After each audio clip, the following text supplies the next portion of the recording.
Hi, this is Peggy Belcom. She's with the East Studio Art League, and we're discussing some of the pieces that she's putting together on her painting. So here, you see how this space needs to talk to that space? Right. And so the mountain goes back, and the trees come forward. And that's a value thing. Right. Does that make sense? It does. Okay. Okay, we're at the Blumenshine Studio, which is the studio that Ernest Blumenshine, who's one of the founding artists in Taos, where he painted, and I'm one of the artists that has the opportunity to paint here several days a week. Collectively, we call ourselves the East Studio Art League.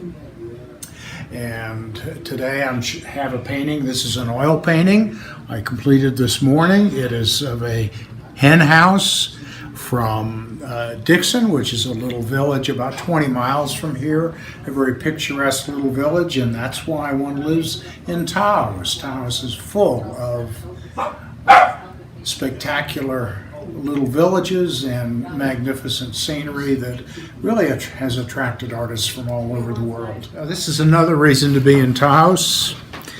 Yeah, this weekend we had our local rodeo, and here's a photograph that I took at the rodeo and a little study of the horse and rider that I did this morning.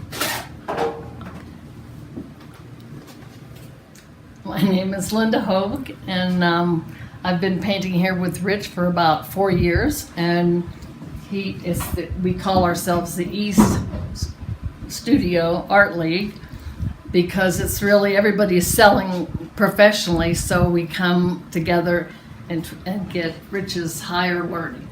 So he's really he teaches you the next step up. And so that's what we're doing. And what are you working on?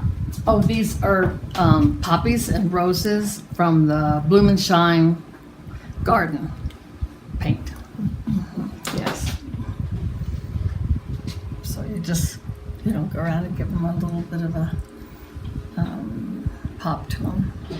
And yes, Taos is a great place for artists to come. There's many, many teachers. Well, there's not many. There's a few. Rich being like the number one. And it's really a privilege to get to paint with him.